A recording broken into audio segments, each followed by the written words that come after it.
guys, welcome to A Little Bit of Monica. Today is gonna be a pretty big day, but I'm gonna try to still keep it pretty short for you. But I have two things that I want to accomplish, and I don't usually combine these things into one video, but for today, that's what's gonna happen. I am going to be doing my November wrap up, going through all of the books that I read in November and going through some of my stats, but I'm also going to be giving my December TBR at the same time. They are gonna go a little bit hand in hand, but also because with December, I have a lot of next year planning coming, and so there's going to be a lot more that goes into not necessarily the books I'm reading in December, but the books that I'm preparing to read for next year. So my TBR is a little bit more free-flowing this month. It's more of a catch-up time and things that I don't necessarily know that I can plan for specifically right now. So that's going to be a pretty quick, I'm thinking, to go through, but I do want to draw attention to the books that I read in November and just go through those pretty quickly as well. I did do a mid-month check-in for November, so if you watched that, then you'll get a little bit more of an in-depth review on the books I read in the first half of the month. Make sure to go check that out if you haven't watched it yet. So we're gonna jump right in, do the rewind to November, and then do the fast forward to December. Starting off with my November stats, I ended up reading 15 books in completion, and I had one book that was a DNF. So I tried to read 16, and I ended up finishing 15 of those. Of those 15 books that I finished, 3 of them were arcs, and that's something that I have added into my TBR every month, is trying to get through as many arcs as I can to help my NetGalley rating go up. So I'm really excited to have gotten through 3 of those. Let's just jump into the format breakdown, starting off with the audiobooks that I listened to. I ended up listening to 13 audiobooks for November, and I will a lot of times use an audiobook along with my physical or my ebook. I ended up reading 12 books physically with the physical book in front of me, and then 3 books on ebook, which were my arcs. So you can tell that a lot of the times an audiobook is going to be partnered up for a more immersive reading experience, but that's the breakdown there. But what gets really interesting is how my star ratings ended up working out this month, because I had 7 5-star reads for the month of November, and that just feels mind-blowing. I don't think I have ever had that many in one month, and if I did, it's because they were all really short, but November was all full-length novels, so like kind of crazy that I had 7 5-star reads. Then I had 3 4-star reads and 3 3-star reads and 2 2-star reads, plus a DNF. So I feel like this was a really successful month as far as ratings go, but it also ended up being pretty evenly spread throughout everything that wasn't a 5-star read. But now that we are through the overview of everything, all of my stats, we're gonna go right into each book that I read in November. And because I did talk about a lot of these books in my mid-month check-in, you can go and listen to those. We're gonna go pretty quickly through the beginning ones, but I finally finished It by Stephen King. This was a 3-star read for me. Could have been shorter. 1,000 pages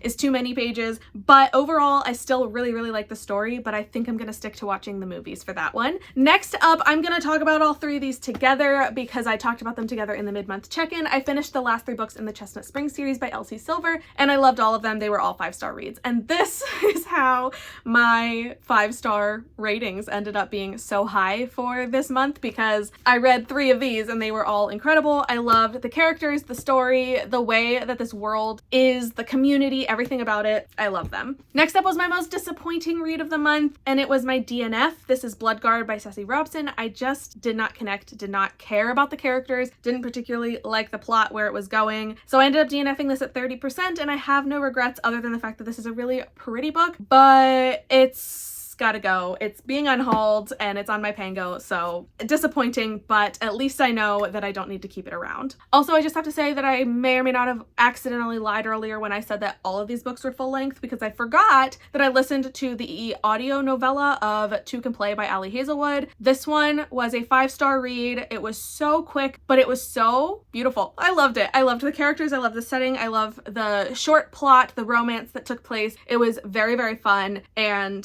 I loved having access to this because it was a Spotify original, like Spotify exclusive, but I ended up getting it through Hoopla. So glad I did, because it was so much fun. I love Ali Hazelwood. Moving on to the next 5-star read was Funny Story by Emily Henry. This was my second Emily Henry attempt, and this one turned out much better than the first time around. I gave this book 5 stars. I loved it. The characters, the romance, the story, everything about it was just fun but deep, and I just really liked it. Again, another like community element I liked in that story. Next up was one of the arcs that I read, and it was the last one that I included in my November mid-month check-in. So, Say You'll Remember Me by Abby Jimenez. This book wrecked me in the best ways. It was a 5 stars by a long shot. It's honestly catapulted to the top of my romance books of the year. I really, really loved the story. It was funny, but it was also incredibly deep and emotional. I cried multiple times and just had like the most heartwarming and fulfilling, but also kind of stressed at times feeling. It was everything. I loved this book so, so much, and it doesn't even come out until next year, but like I already pre-ordered it because I need it in my life. It was so good. I just love that book, and I could go on forever, but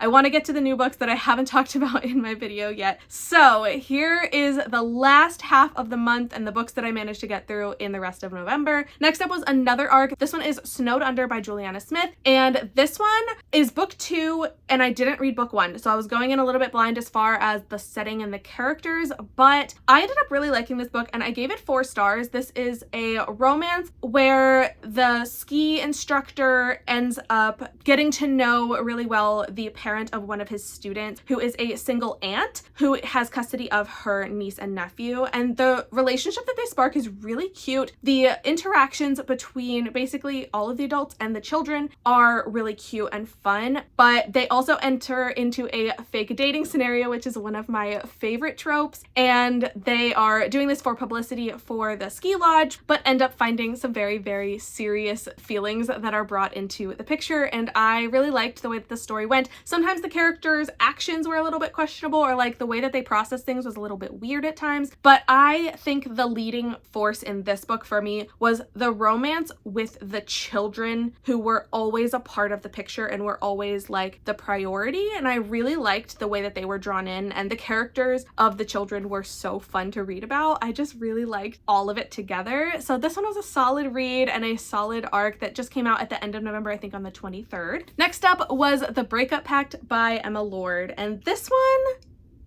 was another disappointing read for the month. This is an Afterlight exclusive special edition, and it's so pretty and it's so cute, but I ended up really disliking this book and I only gave it 2 stars. This is another fake dating situation, but this one I just did not like how it was done. They both go through some pretty significant breakups, and then they are kind of put on blast in publicity, and they are longtime best friends who like always had a thing for each other, but nobody wanted to admit it. But I feel like the way that this fake dating was carried out was just not great. I didn't like the dynamic. I didn't like how they were acting and all of the forces that were on them too. It was not for me. So this one was a very disappointing read that I am now getting rid of, which is really sad because it's so pretty, but I can't hold on to pretty books just because they're pretty. I need to also like what's inside of them. And speaking of what's inside of a book, I don't even have this one physically anymore because I had borrowed it from my library and I don't own a physical copy yet, but the next book that I finished in November took me almost half of the month to read. I started this book on November 1st or 2nd, and I didn't finish it until like the 18th, 19th, maybe 20th. I'm talking about Stephen King's 11/22/63. Now this was the buddy read for my Stephen King book club. So we were all reading it together on my Discord, and we had set up a plan so that people could finish it before 11/22. And a lot of people did, which was great. I did manage to finish it in time, which was exciting for me because I was the last one to finish it for October, and I was so sad about that. But I managed to finish 11/22/63. It still took me multiple weeks because it's a long book, but it's long and worth it. I loved this book and I gave it 5 stars. I would say it's probably like 4.5,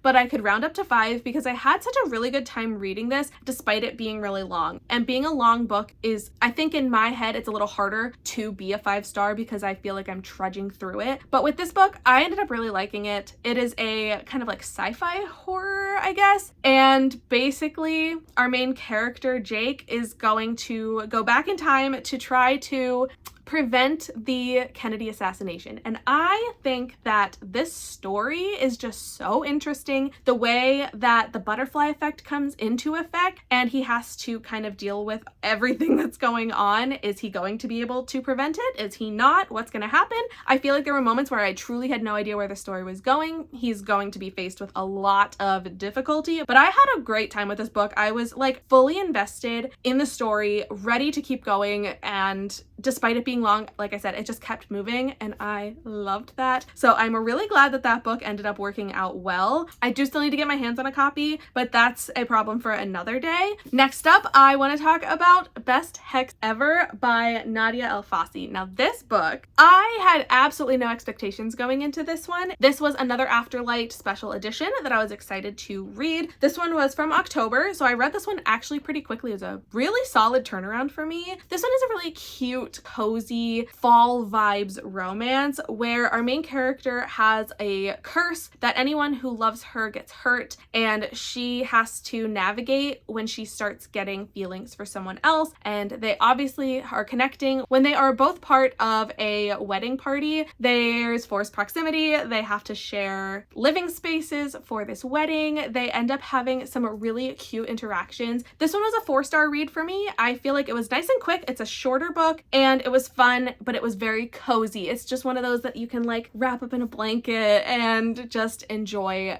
very casually, and I liked that about this book. It didn't have me like obsessed, but I did really like the story and I really liked the romance and the characters. Next up was The God and the Gumiho by Sophie Kim. This book was another 4-star read for me. I had a really great time with this. This is an Illumicrate special edition that I have been putting off for a long time, kind of waiting for the audiobook to keep coming back for me, and finally it came in and I'm so glad I read this. This is kind of like a rivals, I don't say enemies to lovers, but basically she is the like infamous villain that he is hunting as the like head of the police force. He's like the head detective and he is looking for her, but he doesn't know that he's looking for her because she has disguised herself for many, many years. And she decides that in order to prevent him from finding her, she's just going to do that thing where she inserts herself and becomes his assistant and then is helping the investigation by leading him away from her. But they start to fall for each other, and that's going to lead to plenty more issues for them when they realize where the ending is coming, and when the truth is revealed, everything that unfolds. It's a lot. I really liked the story. I thought the pacing was really good. It was a very intricate world building. At times it was a little difficult to comprehend just because there was so much world building, and I'm not as familiar with some of the folklore that this is based off of, but I had a solid time and I'm really excited for where the story is going to go because this is book 1.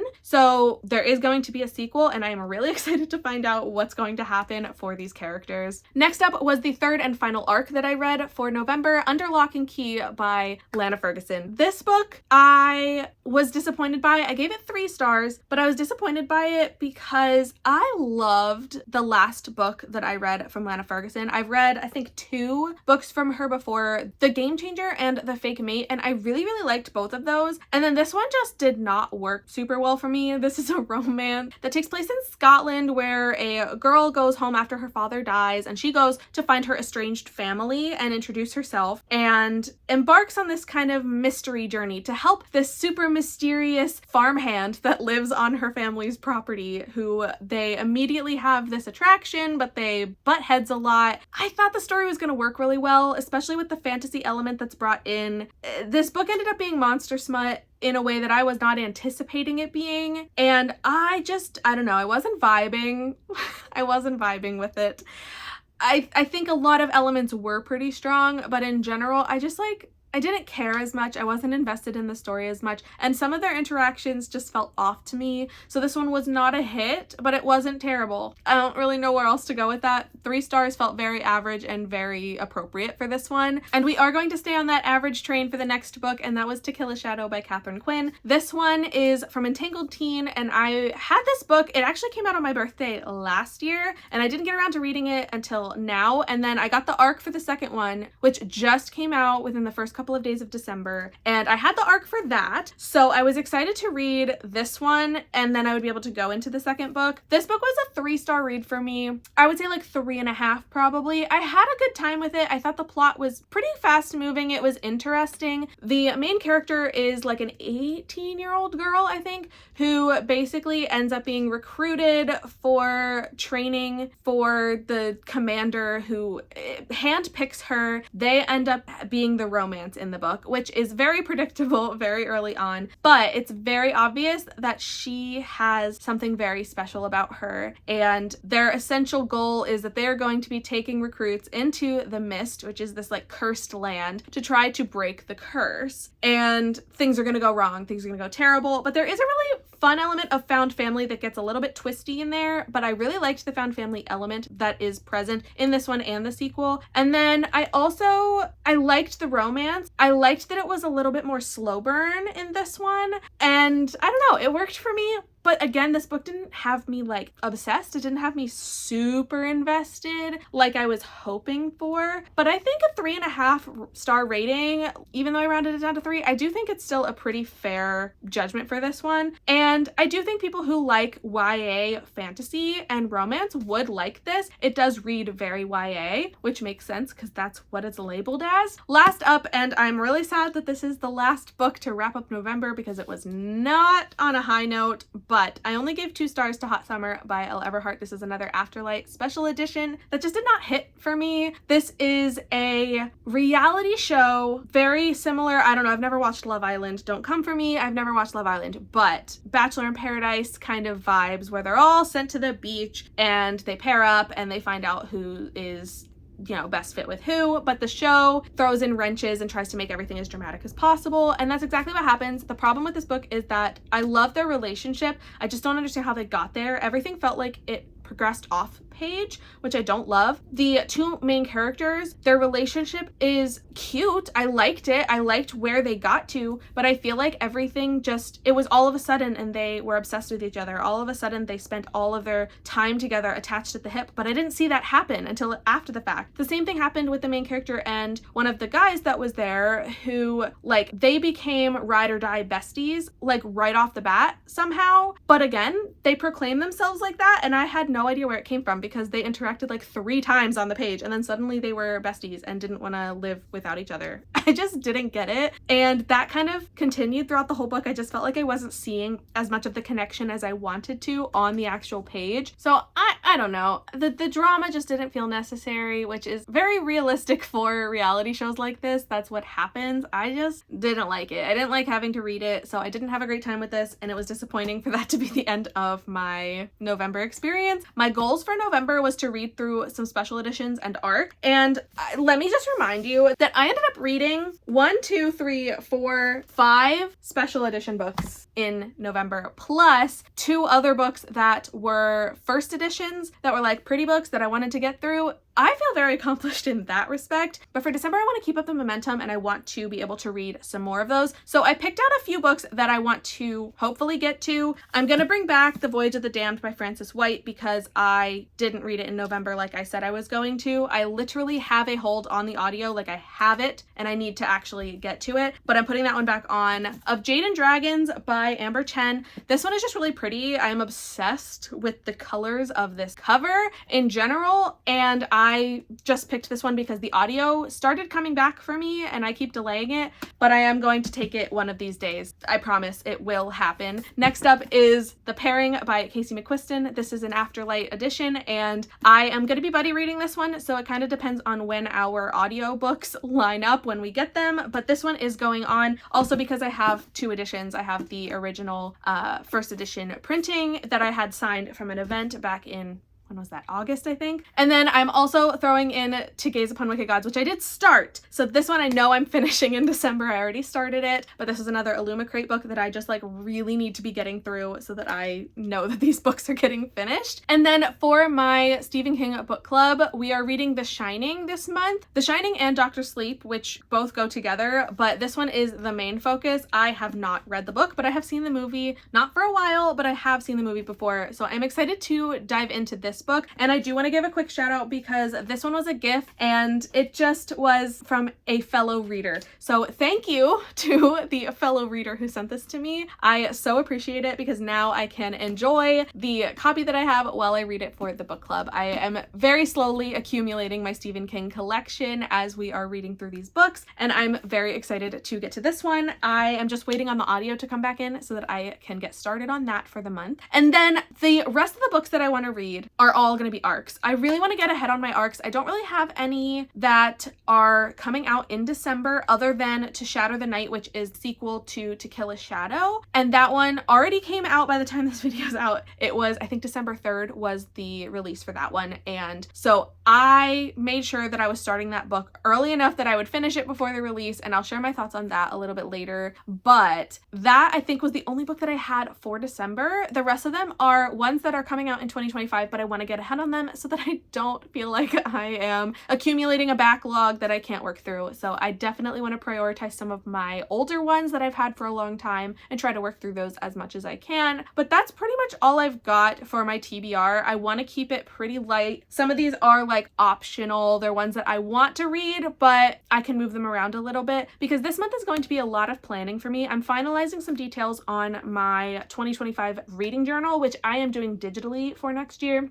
I started a physical one this year and it was really fun, but I only kept up with it for like 5 or 6 months and then I stopped, and I really want to be able to keep up with it a little bit more. And I've been really enjoying doing digital journaling lately and doing digital book reviews and things like that. It's been really fun. So I think that's what I'm going to stick with for 2025. And I just got to finish some final details on some of those pages that I've been working on and getting my review pages to go. But then I also have a lot of other things that I'm going to be working on video wise, because December is a time of reflection for the past 11 months and just kind of resetting. And I feel like I am due for a solid reset. I'm probably going to do an unhaul at some point and getting some books off of my shelves that I just am not going to be reading anymore. And so there's just a lot going on. And so my reading, I want to keep a little bit more light so that I don't feel the reading pressure while I'm also trying to plan ahead and reflect behind on everything that's been happening. So that's where we're at for December. I am really excited to see kind of what this month is going to look like as I am reading more books, continuing to read, but also trying to fit them into my top books of the year, because I am going to be ranking all of the 160 some books that I have already read, and however many more I get through for the rest of the year. I'm going to be trying to rate them all and figure out what were my top books of the year, and that's going to be a very big task to take on, as I know a lot of people are doing, but it's going to be so hard to choose. I'm like really scared to have to make those decisions, like putting a book above another is going to be so hard sometimes, but I'm excited to do that. So make sure that you are staying tuned for those things that I have coming up, all of my end of year reflections and next year prep that's going to be coming out within the next month or two. I am just very excited for all of it. I hope you are too. I hope you like this video, and if you like hearing from me, getting my updates, make sure to hit that subscribe button so you don't miss out on anything that I have coming up in the future, especially as I am going into all of this reflection and I'm going to be going through all the books that I've read this year, all the books on my shelves,